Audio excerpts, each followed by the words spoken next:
Saya juga nggak bisa bayarin karena saya ngerasa saya nggak ngelakuin itu gitu. Karena pada saat itu saya juga ada di Amerika. Saya kaget sekali ketika saya dapat caci makian dari orang-orang lalu meminta ganti rugi.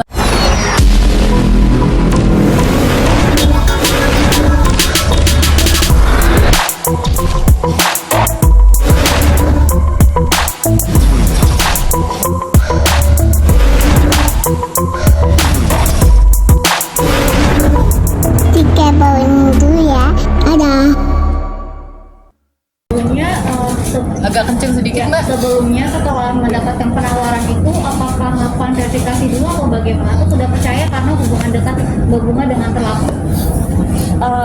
Saya sudah, ya selain saya punya rasa kepercayaan yang cukup tinggi, saya juga menanyakan beberapa dokumentasi atau dokumen-dokumen yang memang bisa membuat saya percaya.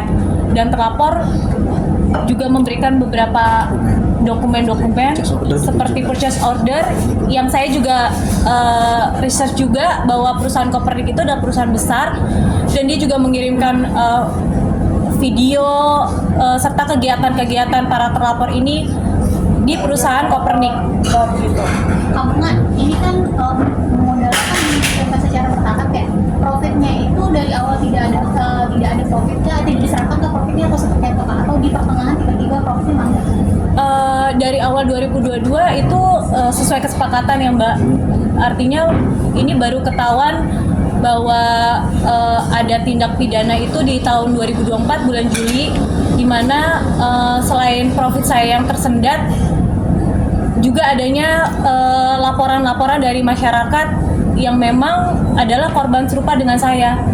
Makanya saya tahu dari 2024 itu para terlapor ini memang sudah melakukan aksinya bahkan dari 2013, tapi selalu lolos gitu. Artinya merasa terjebak dengan adanya, misalnya ini mungkin awalnya itu seperti apa sih? Saya sih spesifik investasi di luar saya juga kurang paham ya Mbak, tapi mungkin cara kerjanya mereka adalah menerima investasi uang dari investor lalu ya kayak tutup lubang buka lubang gitu loh Mbak.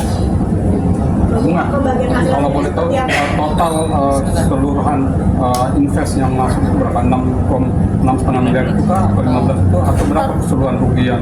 Total yang setelah kami hitung kurang lebih hampir 15 miliar itu adalah uang gabungan.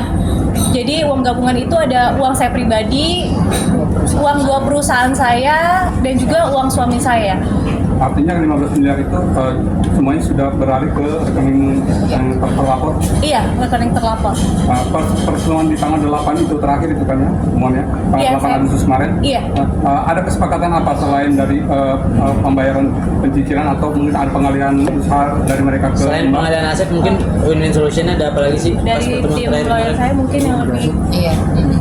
Jadi memang kita ada upaya-upaya mediasi ya sebelum kita melakukan upaya hukum ya. Jadi ini pasangan suami istri ini mengaku untuk melakukan pembayarannya lewat cicilan gitu. Dan mereka juga memberikan pernyataan tertulis ya saat itu ya, dan bersedia untuk melakukan pengalihan aset. Tapi hingga batas waktu yang ditentukan ternyata tidak ada itikat baik dari pasangan suami istri ini untuk terlapor ini. Gitu. Kalau boleh tahu komunikasi terakhir kapan selain tanggal 8? Komunikasi terakhir seminggu yang lalu lewat WA karena memang domisilinya tidak ada di Jakarta ya. Ada respon? Iya, responnya begitu tunggu gitu aja sih, wait and see, dan kita juga kirim somasi akhirnya sampai batas waktu yang ditentukan juga somasi tidak dijawab. Mungkin dari 2022 pembagian hasil profit itu seperti apa? Kita ada pembagian persentasi ya, jadi dibayarkannya itu setiap 2 bulan sekali dengan total 6,5% sampai 13%, 6,5% sampai 13% sesuai perjanjian yang dikontrak Mbak. Ada kontrak-kontrak kan bertahap ya, ada beberapa perjanjian itu juga akan kita jadikan bukti dan sudah kita sampaikan juga ke penyidik bukti-bukti yang sudah kita sampaikan apa aja, termasuk juga kwitansi, cek dan lain sebagainya ya. Begitu. Jadi investasi itu di satu bidang atau ada beberapa? ada beberapa kerjasamanya. Salah satunya Kopernik, itu pengadaan Kopernik bisa dicek juga.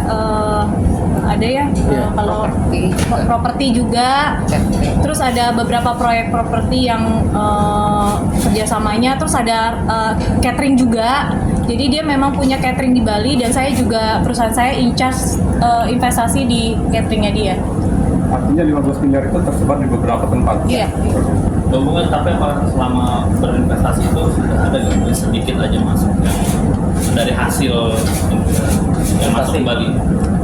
Kalau secara keseluruhan belum ya, maksudnya tapi kalau keuntungan pasti ada ya, kan namanya kita berbisnis kan pasti yang diinginkan ada keuntungan, profit gitu. Cuma kalau saat kemarin terakhir akhirnya sudah banyak orang yang melaporkan kasus ini, disitulah baru dia juga mulai tersendat gitu loh pembayarannya.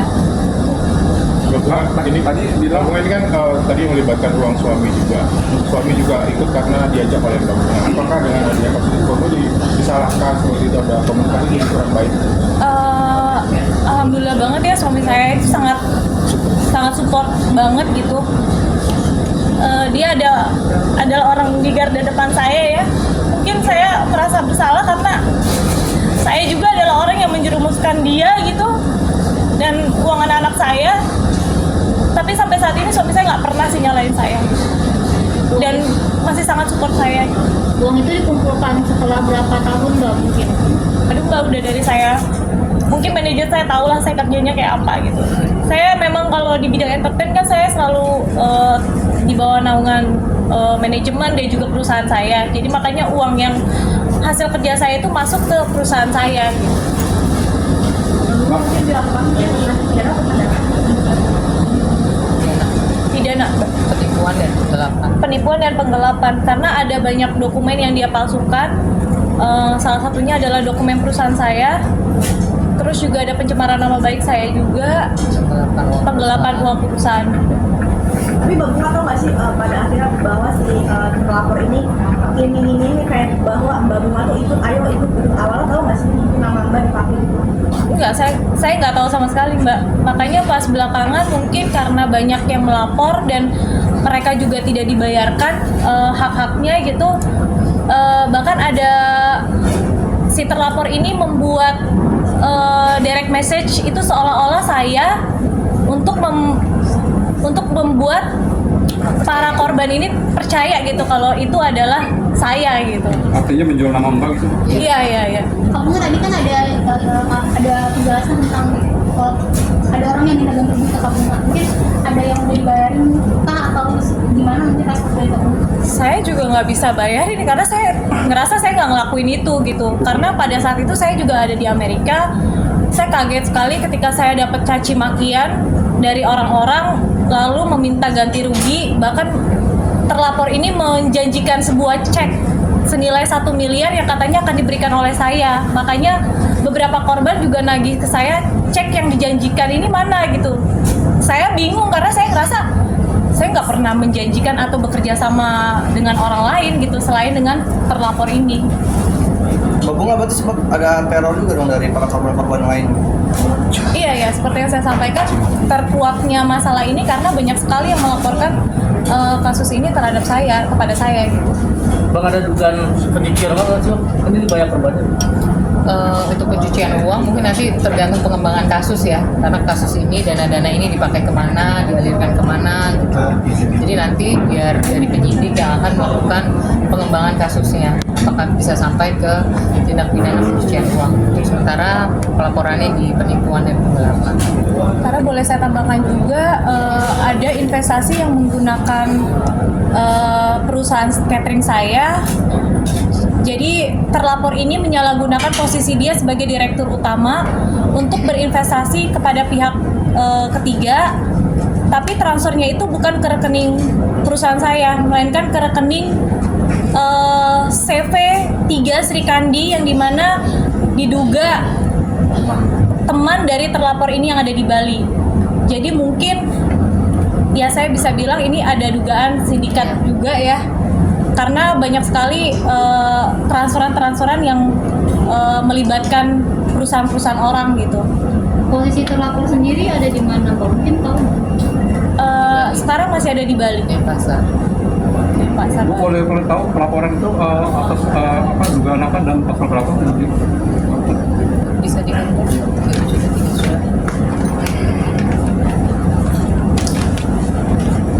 Pasalnya